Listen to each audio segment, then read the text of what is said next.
Hello, everyone. Welcome to this press conference. Thank you, NRG, for joining us today. We are going to start with some questions on the room. So, Hotspot, you have the first question. Vamos primero con Super Geek. Okay, Super Geek. Hi, my name is Vicente Vergara of Super Geek. This question is for Ethan. Why do you think that the Chilean fan base still support your team, even though you took away the possibility for a Chilean player to play in the Valorant Masters Santiago? Yeah, I love the crowd. They were loud. I think it was louder on day one, but today was good. We're loving the energy. It helps a lot. Thank you so much. Next question, please. Hello guys, I'm Chitako from Universo Valorant on Latin. My question is for Vonkar. Vonkar, yesterday they had to make change at the last minute due to the fail in the draw. What affect us so much for today's match? I mean, nothing, to be honest. It's the same for everyone. It didn't matter that they redrew the matches. Everyone makes mistakes, and it's perfectly fine to make a mistake. PRX were just a better team today. Thank you so much. Next question, please. Hello guys, Carte, I'm freelance journalist. The question is for any one of the teams. Facing PRX style already demands extreme concentration, but today the Chilean crowd didn't give you a single second of silence. And the question is, what was harder to manage on stage today? The chaos of PRX or the noise of the crowd? I think it's easy to get lost in the chaos when the crowd is very energetic, but it also makes it more fun, especially when you're playing against a team like that. And yeah, I think it's just a combination of both. Thank you so much. Next question, please. Hi, hello, my name is Rowlitz. I work for Fusion Esports. My question is simple. My question is, how are they doing? How are they handling the pressure behind favorites and everything that comes with bid at this level? Except for meta, sorry. Oh, wherever. Yeah. How are we handling the pressure? Yeah. I mean, I think we're handling the pressure perfectly fine. I'd say today we played with a little bit more, more antsy. Whether it's because we're playing PRX and they play very crazy, or whether the crowd was just playing, like, giving a lot of energy. You never know what it is, but we don't care about being defending champions. It's not something we think about every day. We're just here to play, and we have a new player, so it's a clean slate for us. It's a new year. Thank you so much. With this question, we are going to move now to the online questions. So, Sage Latu, you have the first question. Hi, Seijitsu, the Spike.gg. This question's for Strong or Bonkar, maybe preferably Strong, just to hear from you. It was late at night when those changes happened. I know you talked about how the team has talked about how it doesn't really, I guess, matter who you face, but just how did you go about the next few hours when you found out that your opponent was going to be changed? Was it just spent with an hour just prepping for PRX and then the rest sleeping? Like, how did you go about the rest of the night? We basically had to split the work. So like I have terrible time sleeping basically. So when I saw the news, my reaction was, right, I'm going to bed. I am not going to sleep otherwise. I'm not going to work through the night. Bonkar did work through the night. So basically when Bonkar went to bed at 5 a.m., I think it was, I set my alarm at 5 a.m. and I got up and I continued working, and then we kind of reconvened in the morning. So yeah, it's not a good situation, but I mean, it is what it is. I think we did as well as we could under the circumstances. It's unfortunate, but I think to be fair, I think it's not so bad for us. It's more I think it hurts the players more, to be fair. So obviously the players are doing individual prep, and we trained in this. We can recover from this, right? And we have the time to do it.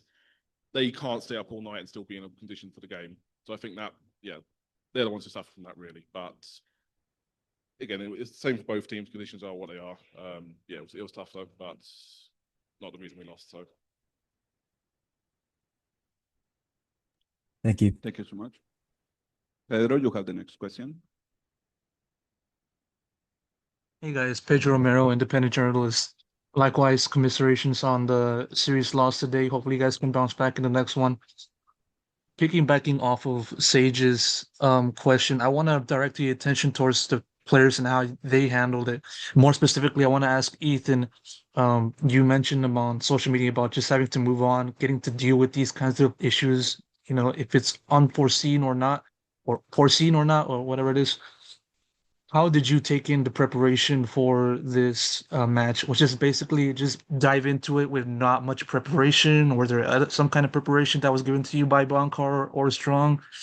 Or what do you think? And how it affected your play in the ensuing match?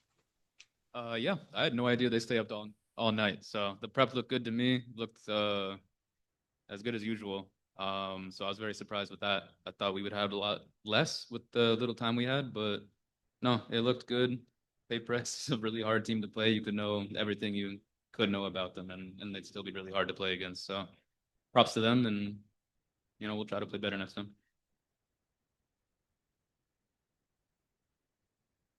Thank you so much. Next question goes to Frankie.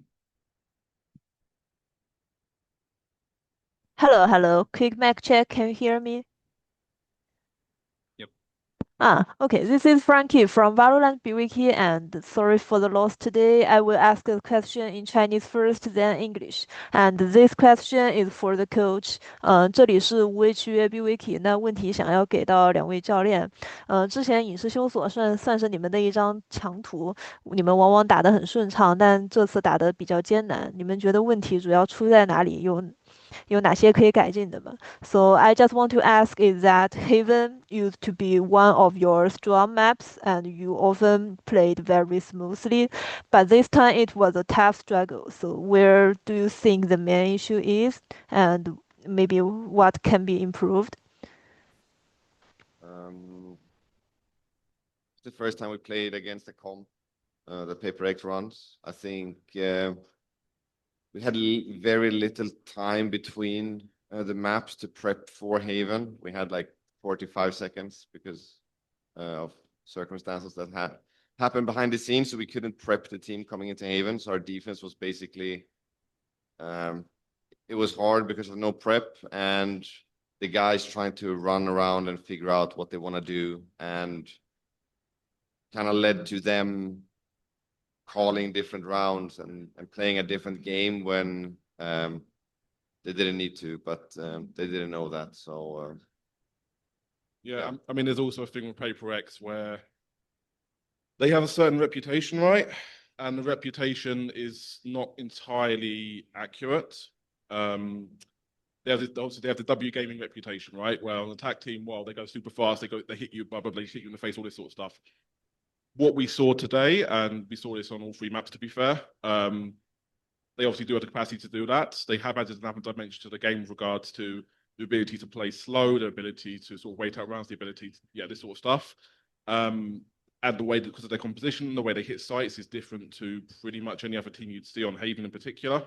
So all of that kind of could be, it's a bit of an impossible situation, to be fair. We obviously we took one time out, I think at round 4, round 5, to try and basically, but that was just basically trying to get the prep which we already should have had in there. And under the circumstances, I don't think we did horribly, but you can see like there were tight margins of those rounds, and we just, it's unfortunate. But then obviously we're on attack, we were quite good. No complaints on attack. I think it's just the nature of the beast, unfortunately. Okay, thank you. Thank you so much.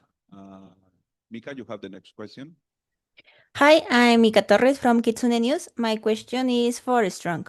Despite today's loss, what lessons did you take from this series heading into your next matches? I would say major lesson we probably had was the importance with regards to setting up the players for success. I don't think we did as well as we could today. Maybe there's somewhat, like, obviously we were severely constrained for time, but there's one or two things I think we could have done better. I think the major lesson, to be fair, is look, our fundamentals are strong, right?